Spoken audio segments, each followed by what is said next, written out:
ஸ்ரீ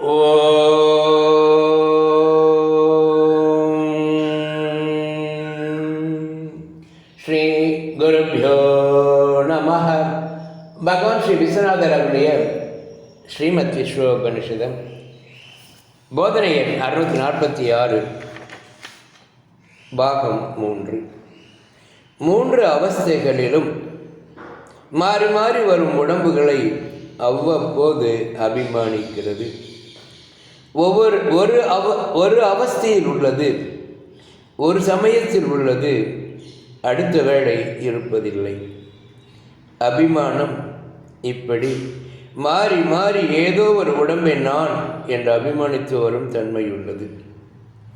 இந்த அபிமானியாகிய அகங்காரிக்கு, ஜீவனுக்கு இது விஞ்ஞானமய கோஷ லட்சணமே.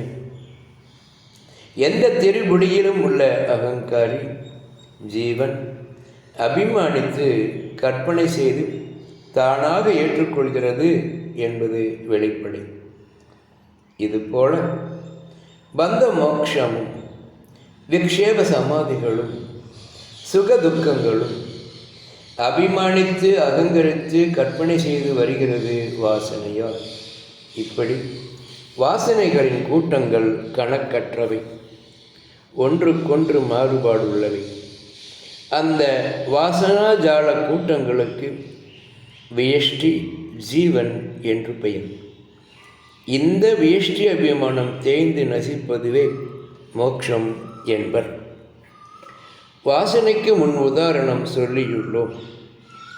விமானம் கெட்டபோது பாராசூட்டில் இறங்கிய பலர் காட்டில் தனித்தனியே இருந்ததும் ஒவ்வொருவர் ஒவ்வொரு விதமாக பாவனைகள் செய்து இரவை கடத்தினதையும் பற்றி இதையெல்லாம் கண்டறியும் சாட்சியாகிய அறிவே நான் என்பது வெளிப்பட வாசனை தேய்ந்து நசித்து சாட்சி கேவலம் அறிவே, அறிவுடு பொருளற்ற அறிவே என்ற அனுபூதி கிட்ட சாதகர்கள் கூட்டுறவு உண்டாகட்டும். சாந்தி.